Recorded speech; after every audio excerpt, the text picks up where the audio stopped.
Good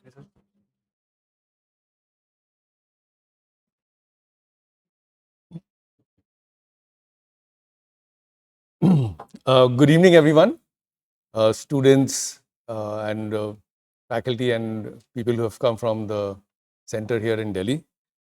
It's indeed my pleasure to have with us Dr. Venkat S. Ramanan, who is the president of the Ramana Maharishi Ashram there in Tiruvannamalai, to give us this lecture today. So he received his MBBS from the Baroda Medical College, and subsequently he did his residency at the United States and was a very successful physician for more than 25 years there. His wife Nitya had her own practice. She is a pediatrician and they practiced in Maryland for nearly 22 years. While he was in the US, so he was part of several satsang meetings with his devotees, and this was in Washington DC. And during those gatherings, he was able to kind of connect with them and tell them more about Ramana Maharishi's teachings. So in 2022, he returned with his family to India for good to serve at the Maharishi's ashram and to support his devotees here.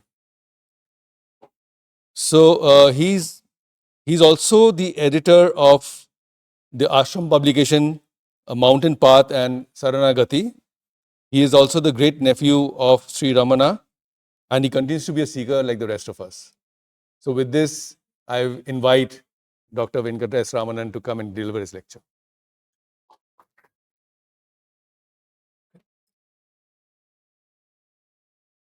A very good evening to all of you, the dear students, the faculty members, the NRC VE of IIT Delhi, who have been very kind to invite me for the past 3 years. And it's now becoming second nature to spend some quality time with each one of you.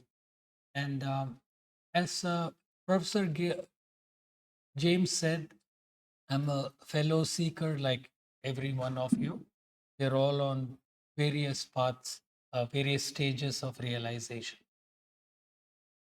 Friends, my topic today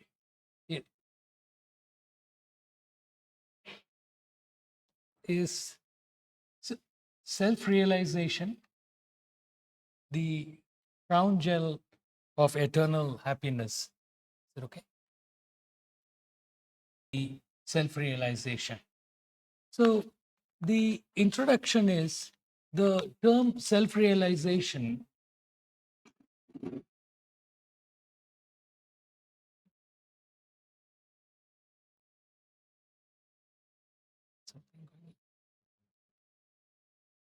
the term self-realization sounds something very difficult, with something out there, but what Sri Ramana Maharshi did with his avatar on this human soil, he demystified the whole complexity of the term, and in fact, he even wrote a song saying how easy it is, for it is something which is present in each one of us. All we have to do is to remove the coatings of darkness or the dirt around it, and lo, behold, it's waiting to be discovered. According to Sri Ramana Maharshi, self realization is the direct experience of one's true nature, the pure, formless awareness that underlies each one of us, which underlies all our thoughts, emotion, and every actions that we perform. It is not the attainment of something new, but the discovery of what has always been present, the Atman, the self. is identical with Brahman, the infinite reality. Sri Ramana Maharshi taught that ignorance arises when one identifies oneself with the body and the mind, mistaking the transient for the real. The path to liberation lies in the mind, turning inward through Atma vichara, that is self inquiry, persistently asking the question, who am I, whenever thoughts arise.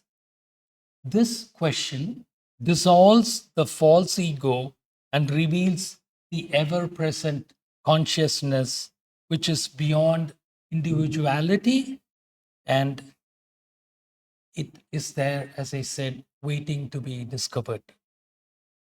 In self realization, friends, the sense of separateness disappears and one abides in peace, bliss, and silence.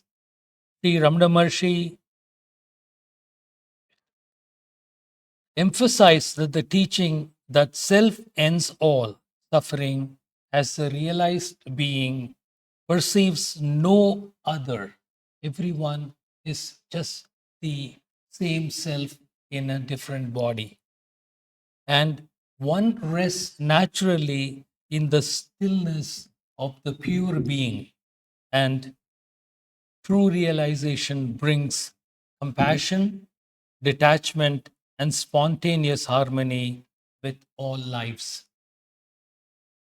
To quote an ancient Upanishad called Taittiriya Upanishad, Taittiriya Upanishad quantifies the quantum of joy in each achievement. And there is a shloka called Manushya Ananda, human bliss. And it takes for one unit the joy of a youth who is noble, highly educated, swift, strong, and possesses the entire world's wealth. And this is considered one unit of human bliss. And this Upanishad quantifies each spiritual progress into various units. And then the next quality is of a human Gandharva, which is 100 units, 100 times. Then a celestial being it goes on multiplying 100 each time. The celestial Gandharva is 10,000, and realize ancestor is 1,000,000. The Devas, whom we all hear about, and they are 100 million. Indra, the king of gods, is 10 billion. Brihaspati, the teacher of gods, is 1,000,000,000,000. The creator Prajapati is 100 trillion. But the highest is Brahman, which is infinite, infinite times. So this is the paradox and the beauty of this, that what we think is so complex is within each one of us. We are truly immortal. We truly have solution to every problems in the world, and all we have to do is to go inwards and draw on this magnificent uh, being in each one of us. And friends, Sri Ramana Maharshi was a living embodiment of that exalted bliss. Now, imagine you can tap into the current of eternal joy with you. You're carrying within you the complete source of happiness, which we saw yesterday in the lecture, if you remember. And this is why, don't you think that's a worthy goal, at least of attempting? In fact, it is the only worthwhile goal. That is why our ancient sages have urged us to practice the spiritual path. they wanted each one of us to enjoy the same unalloyed bliss and happiness that they discovered. So we'll start going to the slides.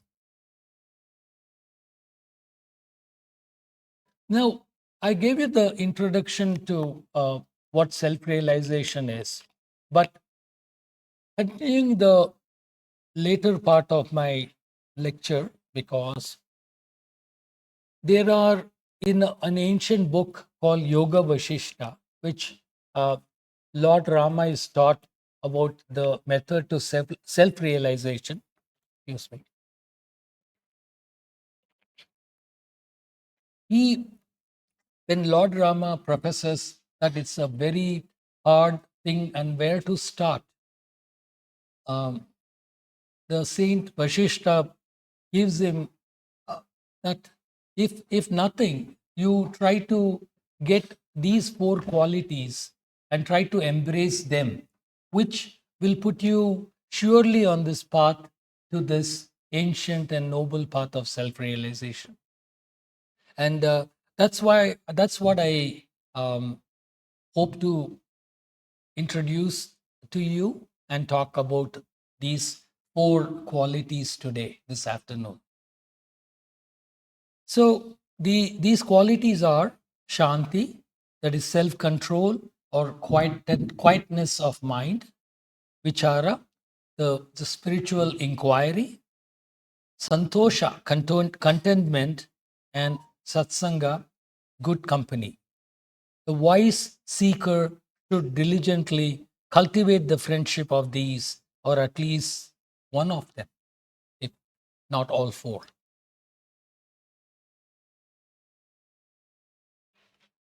Friends, these ancient words point to the essential practices that prepare the heart and mind for liberation.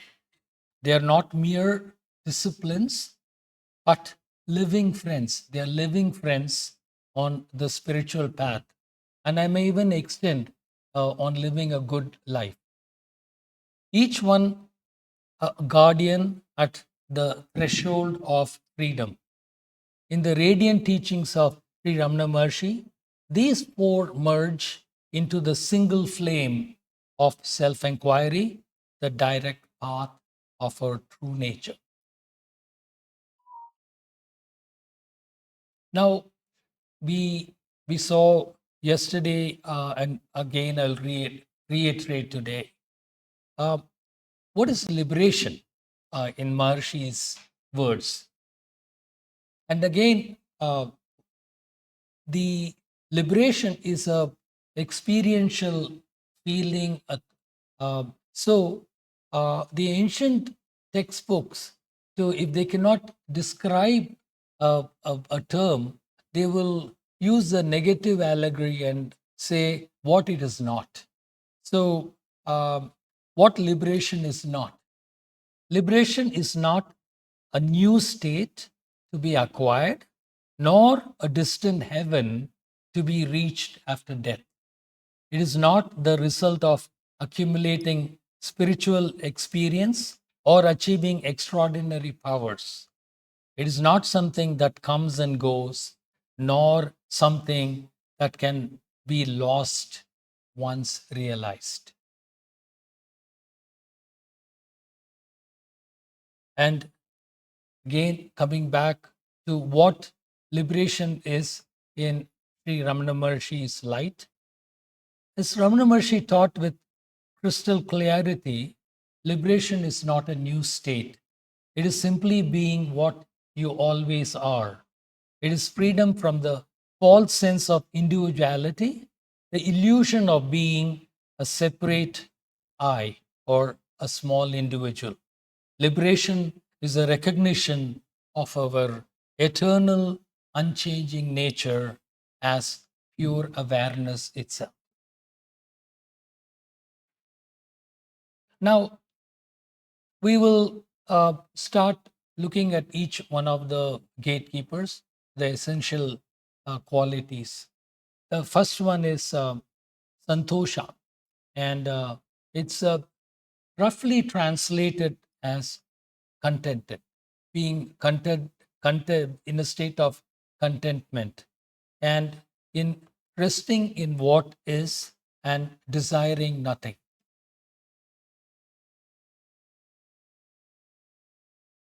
The next state is Satsanga, where is the loosely it is described as the company of the wise or of a master. But in the true definition of the Satsanga is being company of fellow seekers and being in the company of the fellow Sats, the Atmans.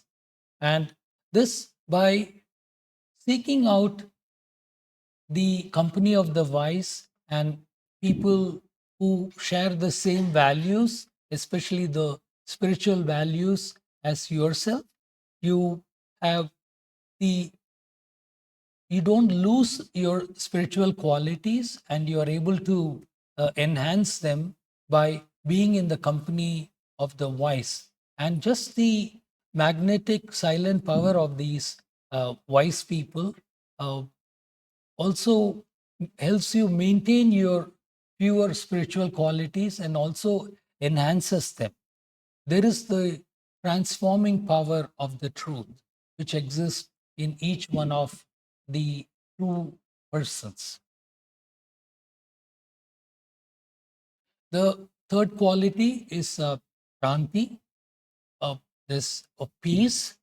This is truly described as a state of inner quietude where the mind stops being restless and you are able to feel the internal peace, and where when the state of that internal peace you're one with yourself, the this stillness that truly reveals the self. It's only in that crystal clear, still water of the still mind, quiet mind, is where you can see the unfathomable depths of the self. And of course, no good is achieved without effort, right? So, all you bright minds, you know how hard you have to work to pass every exam to get to where you are. And similarly, on the spiritual path too, initially there is a lot of effort. And then, as one spiritual minded teacher who's also a scientist said, it's akin to a rocket. Initially, to get the rocket off the ground, you need so many propulsive forces, so many things. And at each level, one thing keeps falling off till you hit the space where it's all grace. The the the satellite or the material that is sent with the rocket can be without anything pushing up. It can be safely in that state of bliss and quietude. So initial effort everyone has to lead, and again that's the what we are trying to do thanks to NRCB is to redirect your energy so that your kinetic energy is not wasted. You can go truly in the path towards the self, not away from it. So what I mean by that is a inner transformational journey is what each one of you needs to do, and that will Ramana Maharshi assures that no effort, no sincere effort is ever wasted. So this self-inquiry will is a flame that will dissolve the ego. So we saw the introduction, it's contentment, santosha, the peace, shanti, satsanga, and the effort, atma vichara. These four, friends, are not separate paths. You'll find they start intermingling as you get along with them. And these are all facets of a single jewel. Each one of these qualities supports and deepens the others. In Sri Ramana Maharshi's teaching, all four naturally merge into Atma vichara, self inquiry, and culminate in abidance in the self, the natural state of your being. So try to uh, touch each quality a little bit in depth.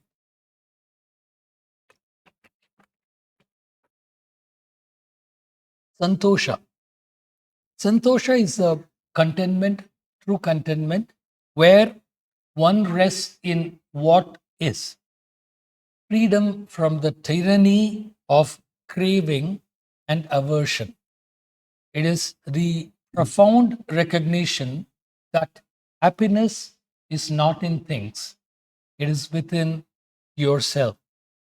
External circumstances come and go like clouds, but your essential nature is untouched, complete, eternally at peace.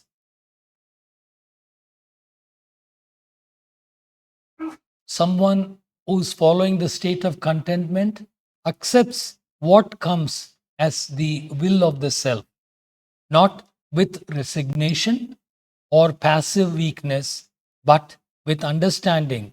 All happens by the ordaining power, the supreme intelligence that covers the universe. Friends, I want to clarify this, to some people like you who work so hard to get where you are. I'm not trying to tell you to stop what you're doing and just go to the forest. The word Ramana Maharshi used is Tsummayiru. So just be still. So what he meant by that is that the whole emotions, the drama of human life is played in one's mind. So the activities that the karmas you're going to put on this earth for, you're going to you're going to do. If you have to go to California or New York, you're going to do that. And you're going to perform the activities that you're meant to perform. But what he says is that do it with what we call a perform nishkamya karma. Do that activities without expecting the fruits of the result. Be accept what the don't be dejected when what you have done doesn't bear results, or neither don't be overjoyed to uh, uh, an extent of um, getting jealousy or something like that, or creating false expectations that each time you perform an action you're going to get the same results, because as you know, it's not there are too many moving parts in this world. So you may perform your activities, but you need your colleagues, you need the circumstances, the economy, and so many other things for your action to succeed. But if you can have the equanimity in the mind, where you don't get dejected when things don't turn out the way you want to, or neither do you get overjoyed at something you didn't expect to succeed, that is truly a state of inner quietude, a state of contentment. Contentment is not, and over a time you will start accepting things as they come. Things will come to you. So you really don't have to go chasing after some things that don't appear to be coming your way. You'll find that is the paradox of life. To one who tries to walk away from things, the world chases that person who walks away from money, so money starts chasing you. Again, that we learn it for fifth, 6 decades of our life. But I just hope you can get some uh, taste of that kind of a message as you start your journeys.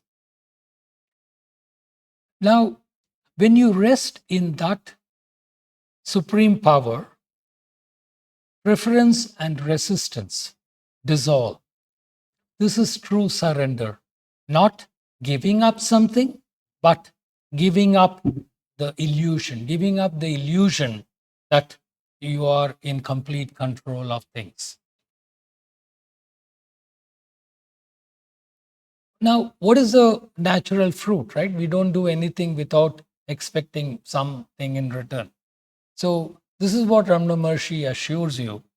The natural fruit is as one abides in being, desire naturally fades like mist in sunlight. Sri Bhagavan's own life reflected perfect contentment, living with nothing, needing nothing, yet radiating fullness. His simple existence on Arunachala, the hill, as a boy of 16, he came there with not a single possession and was able to live beautifully for the next 54 years. Such a rich life. That demonstrates that the self alone is sufficient, complete, wanting nothing.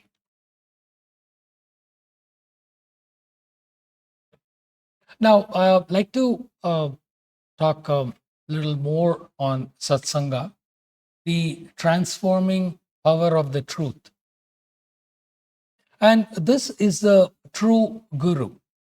Association with truth through guru, scripture, or sincere fellow seekers can be loosely called satsanga.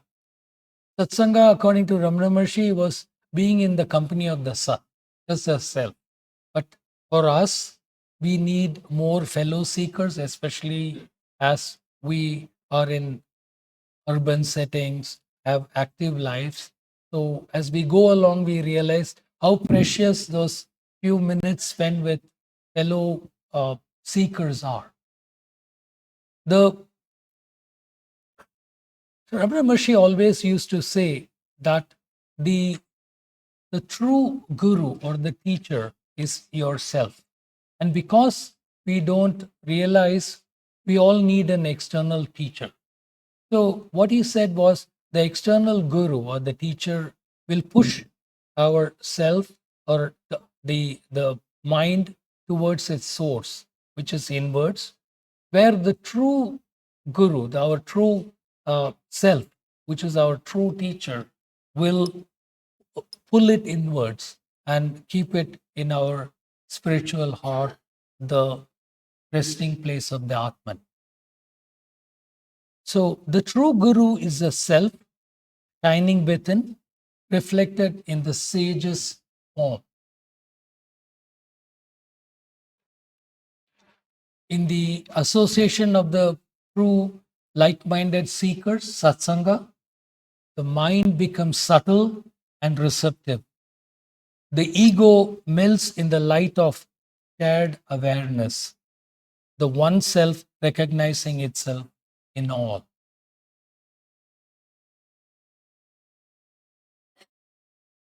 Sri Ramana Maharshi's silent company purified and uplifted all who came to him. In the company of the wise, ignorance cannot remain. It melts like darkness before dawn. Through Bhagavan Ramana's words, devoted seekers, the holy hill of Arunachala, all point to the same truth within each one of us.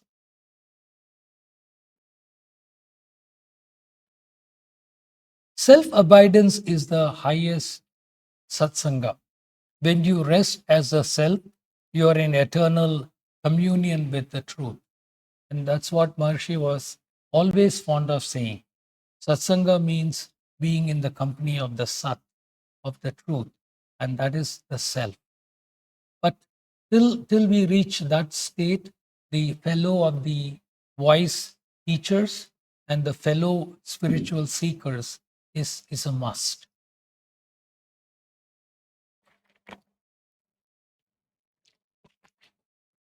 We come to the third pillar, Shanti, the peace of inner stillness.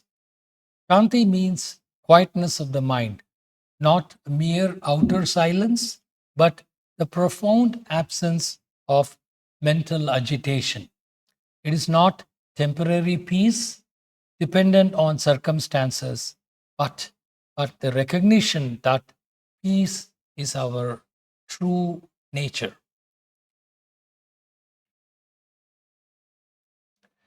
Bhagavan Ramana taught silence is the language of the self, the wordless communication of being itself. So, how does one cultivate the inner state of quietude? When we practice self restraint and turn our minds inward, we watch our thoughts rise and fall like waves on the ocean of consciousness without identifying with each one of them. This is not suppression, but observation, allowing the mind to reveal its own transparency.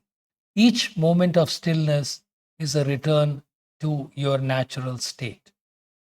And as Professor Godara taught to you, well, each thought arises, one should, uh, without getting tired, question to whom these thoughts arise.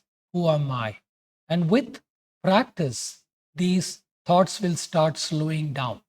Amna Maharshi used to say that when soldiers enter a fort, you have to uh, take down each one of them. You cannot say, I'll leave this one go and let that one go. So each thought is through the question, who am I? And we all call it the magic question, because with practice, even without, a stage will come when you will find your higher source asking that question, and the thoughts automatically go down, subside one by one, until you reach a state when your quantum of thoughts go down. Yesterday, I don't know, I told you, like in a random day, we get around 60,000 random uh, thoughts in a day. So we can say, for example, this bottle, where was it made? How much, whether this water is pure, whether it's cold. So one thing, I create a story of my own. It's just a simple thing. All it is a thirst quencher for me, right? And so, but so this is how each thing we create our own story, and before we know, uh, uh, the story has been created. I think the Googles and all have written an algorithm, right? Like where you start looking at one video and then the next video comes and the third and fourth. It's almost something like that. Before you guys realize, oh, 10 minutes of your life has been taken away by just one thought. And not only that, I think they write algorithms to how to trap you into the next set of ideas they throw at you. But so something, as they say, uh, history just repeats itself. It's just bottled and marketed differently. So it's finally, it's some suggestive thought, and that, but the main thing is a thought, random thought that just becomes, follows one after the other, and next thing we know that we have not only wasted our time, but we also have created a restlessness in our mind. And just by, if you stop at the first thought, or if you just stop at the first video, you didn't watch the 6 or 7 videos that followed it, and then you can quickly hit your books. So similarly, so you just keep your mind fresh. And this, we saw that, if you could reduce 60,000 thoughts to 20,000, how much mental energy we will all have. So even from a early voice, reducing our thoughts and watching them has great significance, even in our productivity, as in our inner journey. And because we also saw our brain consumes 3 times more glucose and oxygen than muscle, which is the next most active organ. So there we go. So each moment of stillness is a return to our natural state. Our state is one of quietude and of natural stillness and of bliss. And in that state, we have immense spiritual clarity.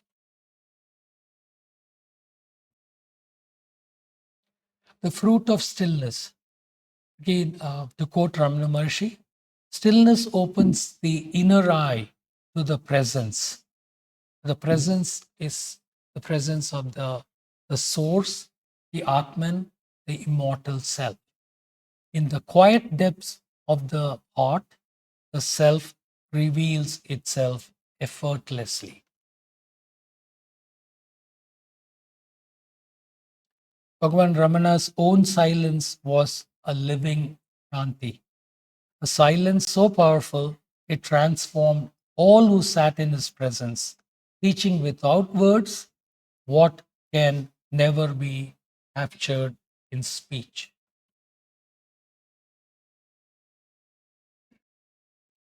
The next step is vichara, the sacred fire of self inquiry. Vichara is the turning of awareness inwards to its source. It is not, it is not an intellectual analysis, but direct investigation. Who am I? What is the force behind all this? And to whom is this thoughts coming? As Maharshi says, when we plunge inwards and look for the ego, we find that it's an imposter. It never existed. It will just run away. Just, it cannot face the heat of inquiry. This simple question, but the most important question for spiritual seekers, when held with unwavering attention, becomes a fire that burns away all that is false. Atma vichara or self inquiry is Ramana's supreme teaching. He said in simple words, trace the I thought back to the origin. Hold on to the self with gentle persistence. All else will fall away like dreams at dawn.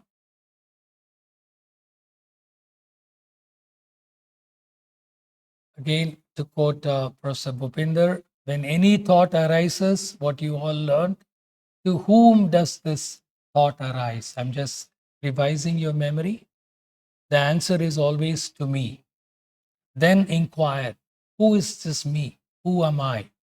And this, by persistence, will turn the mind back to its source. Then you get a state where the seeker, the search, and the sought, what we call Vedanta, the Triputi, will merge into one. The separate I vanishes and only the self remains, pure, eternal, self luminous awareness. Inquiry will mature into surrender. Personal effort dissolves into stillness as the Guru's silent presence, which is the self itself, fuels true inquiry. Grace is not separate from earnest practice. Grace is what brings you to practice, what sustains the practice, and what culminates the practice into the highest result. Grace is not separate from earnest practice. So, friends, to put a pyramid, uh, we will start with the bottom, the vichara, which illumines the mind, then combine it with Shanti, which stabilizes the mind, Satsanga, which uplifts the being, Santosha, which purifies the heart, and we attain the state of grace, the ever present self.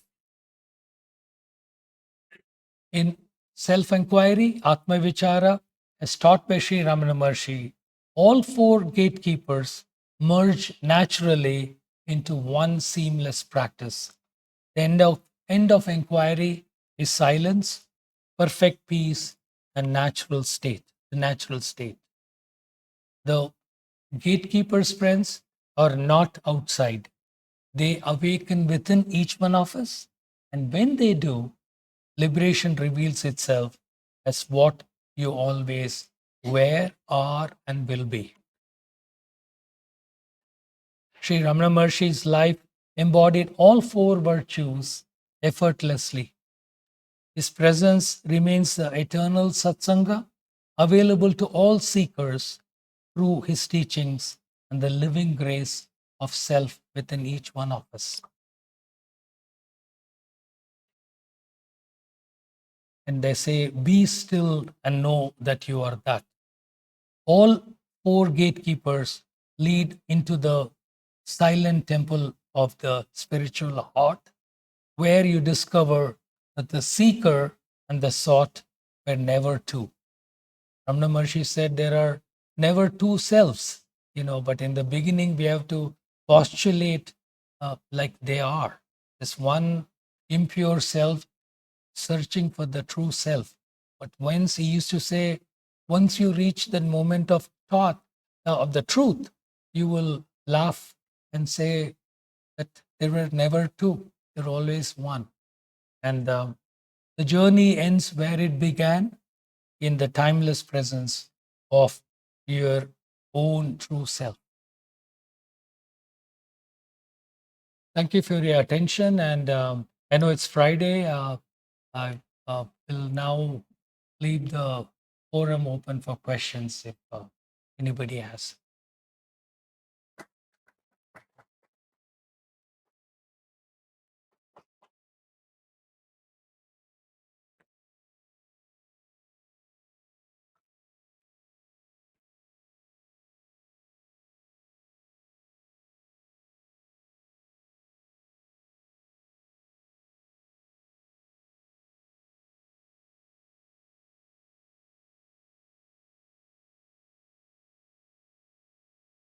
Yes, sure.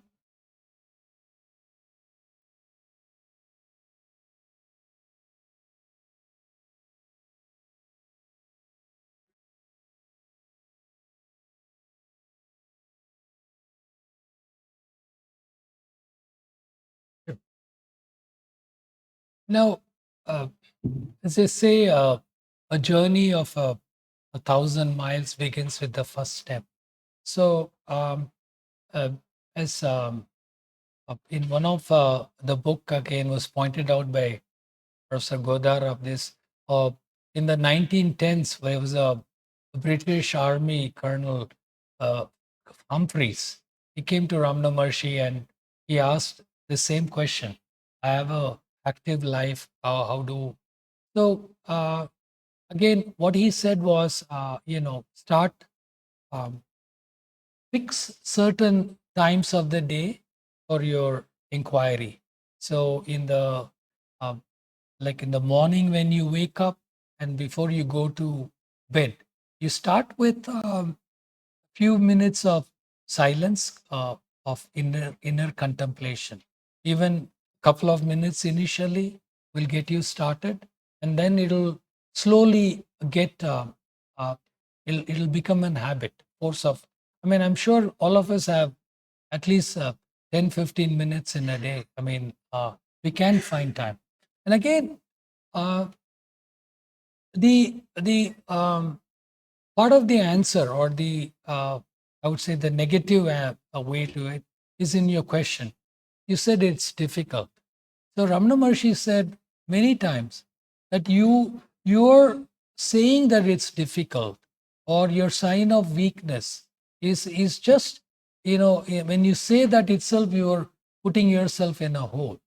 So you if you say it's not for me, it's not, anything is possible, as we all know in our lives too. We don't grow without, um, first of all, trying and failing, and then succeeding again, getting up, or accepting a little bit of pain. For example, uh, these bright IITians would have what, given a 5 years of their uh, middle school life. When other colleagues were watching cricket, you all hit the books, right? I mean, you studied for the JEE, and so the sacrifice, no, nothing is wasted. So something akin to that, the persistence and the slow pursuit of it. And the other thing was, uh, setting an artificial goal is something Ramana Maharshi never advised. So that's the beauty of the inner journey. There is no time limit. It's one constant pursuit. And again, all you're doing is, reducing your thoughts one by one, by, again, and as we saw in this art, this presentation, again, there are, for the sake of a lecture, you put one by one four gatekeepers, but they actually are lead to, they are interlinked actually as a chain. So one thing, you cannot get satsanga without developing stillness, or if you develop that stillness, you will naturally attract good seekers, good friends. Your silence in your persona will attract this, your energy, the quiet will attract fellow seekers towards you. And then again, similarly, this santosha, this contentment is something, again, you have to start somewhere. And again, if you uh, try one by one, you will achieve it, because none of these teachings are being put out by Maharshi to impress anybody, or to, it is, as one Western teacher of philosophy, Professor John Grimes, he said about Ramana Maharshi. Ramana Maharshi came on this earth to make us all Ramana Maharshis like him. He had the highest aspiration and inspirational value to his life, his teachings, because he did not, in fact, he used to say that I don't have disciples. He said, each one of you are like me. It's just that you don't know about it, and I can see that those qualities in each one of you. Again, it's not to soft paddle this whole path of spirituality. It has to be pursued and practiced, but it has to be started with the highest aspiration for you. So to come back again, you again, there are books that, will when you like satsangas, or you can join, um, uh, like, if you have time, there is a Delhi Ramana Kendra where they have gatherings. I welcome you to seek the company of fellow seekers on a Saturday or a Sunday evening. Then you never know, somebody talking with somebody, maybe the sentence that you're always looking for, an answer to a question that you're always looking for. But break it into small size chunks of practicality and what your time would permit you. But you know uh, um, I'm a fellow seeker like you, but I could vouchsafe that if you look for it, you can definitely find small uh, periods of time to pursue that, and you will attract uh, fellow seekers like you on the path.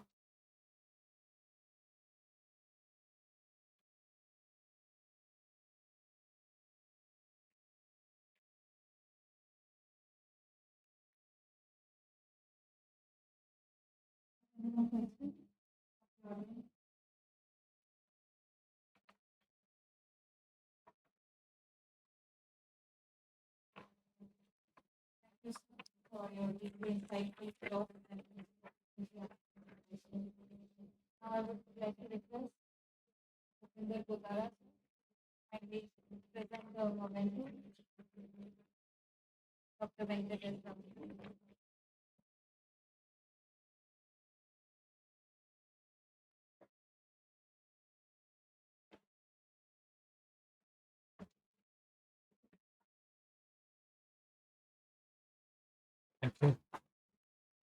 Thank you so much. Complete the words. May the, may the grace of Sri Ramana Maharshi be with you always. Thank you for engaging us, the wisdom imparted by Ramana Maharshi. Best wishes in our CBE, IIT Delhi. Thank you, Professor. Thank you so much. Thank you.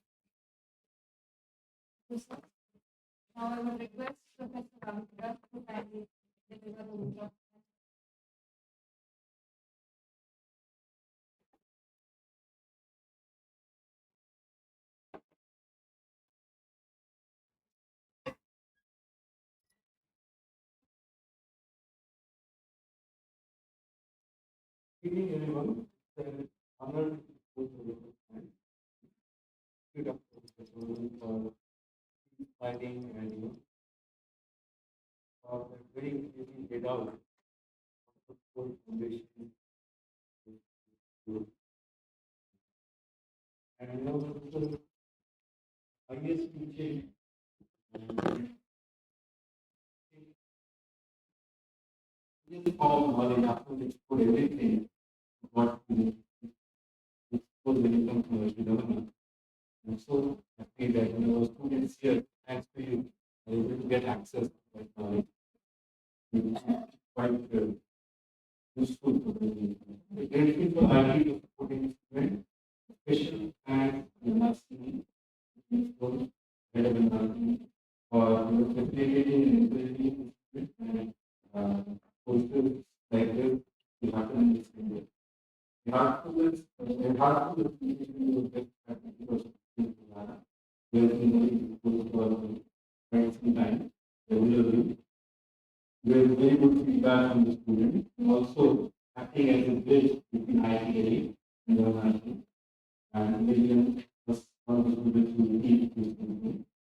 And finally, thanks to Neha and Mitchell to help organize this event and also to help organize the tour. And finally, thanks to our audience for being here.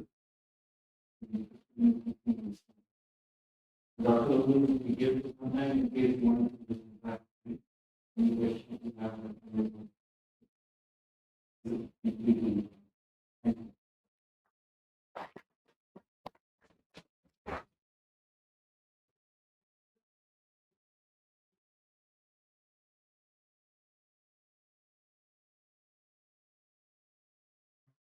Thank you. Yeah, yeah,